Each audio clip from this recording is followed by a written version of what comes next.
Good morning katiis mula dyan sa Luzon, Visayas, and Mindanao at dyan sa Zamboanga, dyan sa labas po ng bansa, sa Mexico. Muchas gracias amigo. Ganito po mga katiis ay ataping tunghayan ang isang pagpasok po ng isang treasure hunter po sa isang cave, sa isang kuweba.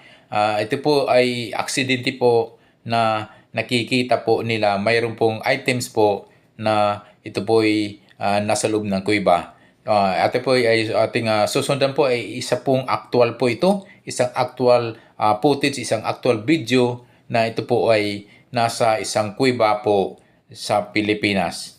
Aga po, ate pong susundan po yung sa pagpasok po ng isang dalawang treasure hunter po ito. Ang ating napapansin po dito na ito ay dahan-dahan pong pumasok po sa isang cave po ng isang kuweba po ito ng Pilipinas po mga katiis. Nandiyan na po sila sa loob po. Ating pong subaybayan po yung kanilang pagpasok. Ito po yung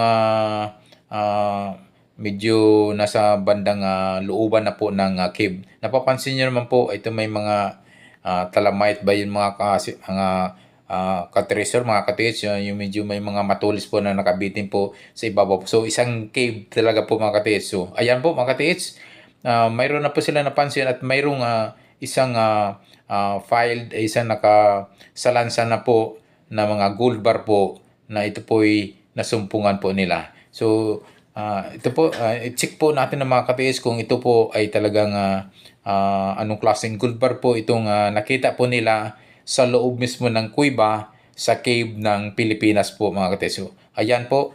So, isang parang ang lalaki po ng sizes po ng gold bar po itong kanilang nakita at aksidente po nilang nakita po mismo sa loob po ng kuweba. So, ito po mga katiits. So, ito po hindi lang isang pagkakataon po mga katiits kasi mayroon nga nakakita po ng isang volume din ng gold bar somewhere in Mindanao na ito po ay talagang may bomb trap, may booby trap po at ito po nga dinidetonate mga katiits. So ito yung mga kita po natin mga katiits, mukhang ito po ay wala pong bomb trap o talaga pong basta na lang po siguro ito iniwan kasi nga napapansin nyo po ay itong mga items po na nakita nila ay medyo kalat-kalat na mga katiits. So ito pong isang treasure hunter po na Pilipino ay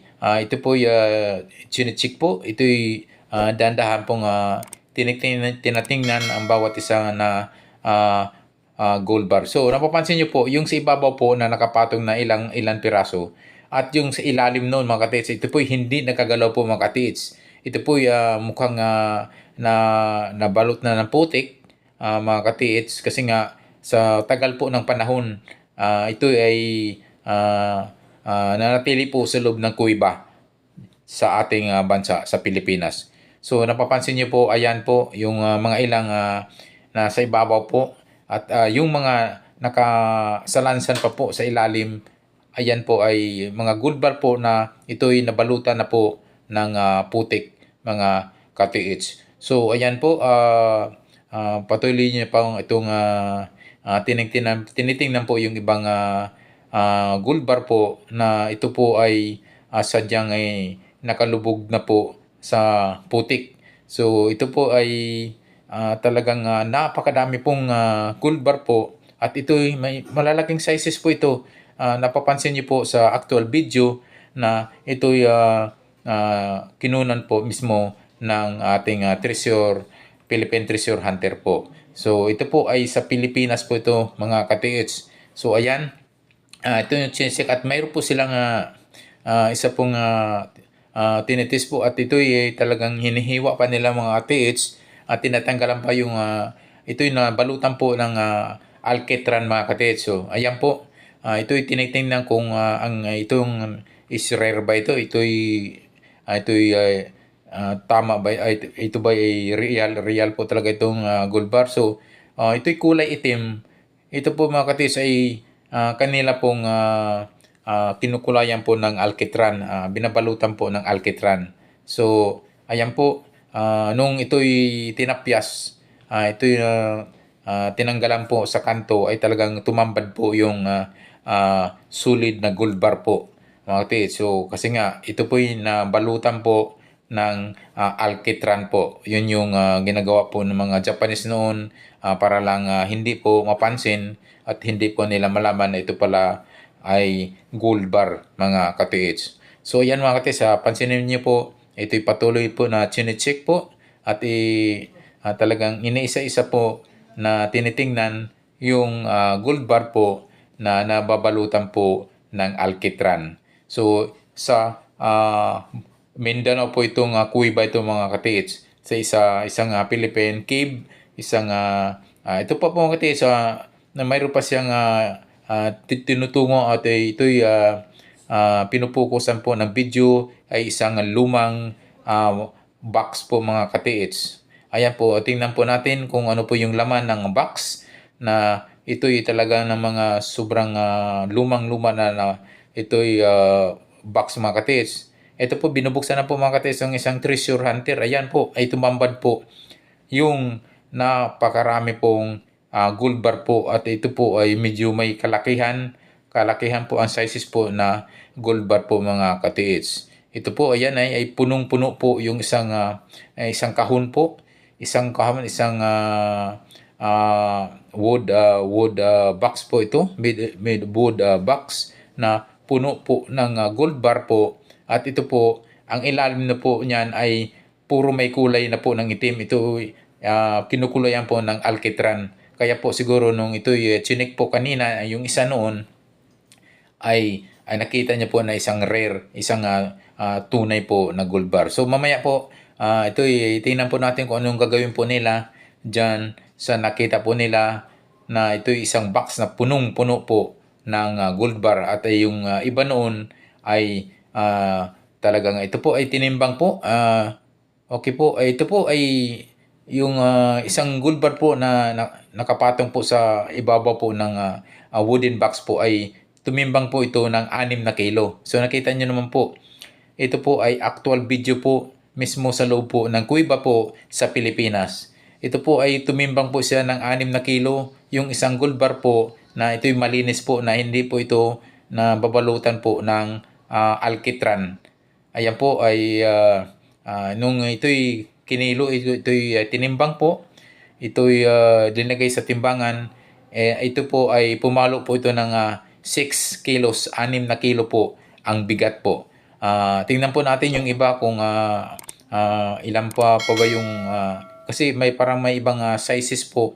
May iba-ibang sizes po, may malaki, may medyo maliit-liit ng konti, at baka mayroon pang mas mabigat po dyan na item, mga katiits. So ito po yung gold bar na ang sa ibabaw po ay hindi to na balutan na alkitran, at yung sa ilalim po ay puro napinturahan na po ng alkitran, mga katiits. So ito po, ating subaybayan po. Patuloy po itong chinecheck po ng isang Philippine treasure hunter po, na dyan po ito'y natagpuan po sa loob mismo ng kuweba po, inside the cave sa Pilipinas po.